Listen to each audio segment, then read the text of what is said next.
Namasada nga pala ako ng tricycle dito sa aming lugar. High tide nga pala kaya umapaw ang tubig dito sa kalsada. At inabutan nga pala ako ng malakas na ulan at hangin kaya ako naman ay napahinto dito sa may waiting shed. At lalo pang lumakas ang pagbuhos ng ulan at ang pag-ihip ng hangin. Kasabay na rin ito ang pag-high tide o paglaki ng tubig dito sa may kalsada. Kaya naman naglagay na rin ng mga lambat ang mga may-ari ng plaisdaan sa kanila dahil umapaw na rin ang tubig dito sa kanilang plaisdaan para hindi makatakas ang kanilang mga alaga tulad ng pangos, sugpo, alimango at baname. Malaki din kasi ang puhunan dito at saka sayang ang panahon kung ito'y makakawala lamang. Pagdating ko nga pala dito sa may Hagonoy Memorial Park ay lubog na din ang simenteryo at tanging tikling lamang ang nakakalusong dito o yung matataas na tricycle. Dahil mataas na ang tubig sa may kabayanan ng Hagonoy. Ito nga pala ang Hagonoy Memorial Park. At pati nga pala yung mga jeep ay hindi na nakakatuloy sa may kabayanan kasi malalim na ang tubig. Kaya dito na lang sila gumawa ng terminal malapit sa Hagonoy Memorial Park. Pagdaan ko nga pala sa may San Agustin Elementary School, lubog na rin ang kanilang eskwelahan. Halos lahat ng barangay dito sa Hagonoy ay lubog na sa tubig. At yung talipapa nga pala dito sa San Agustin ay halos lubog na ang kanilang palengke.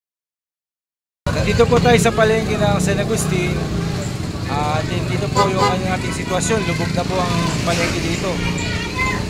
Atin pong kausapin ng fruit vendor na si Kuya Lando. Kuya Lando, good morning. Good morning, sir. Sir, kumusta po yung ating pong panindahan natin ngayon, tindahan natin dito ngayon?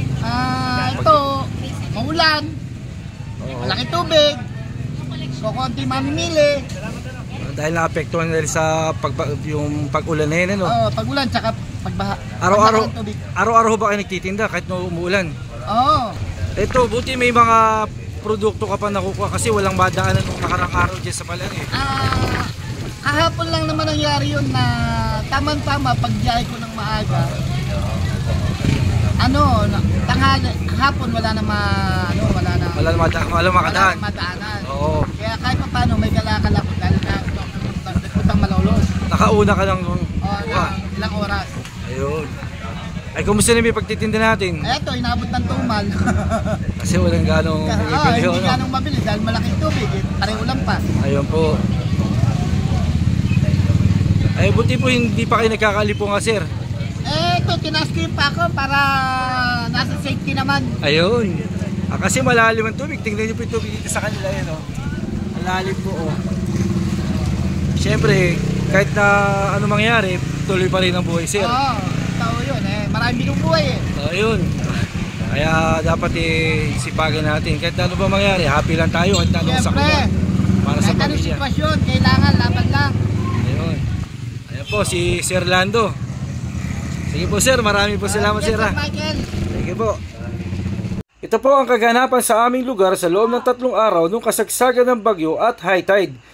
Ingat po tayong lahat. Maraming salamat.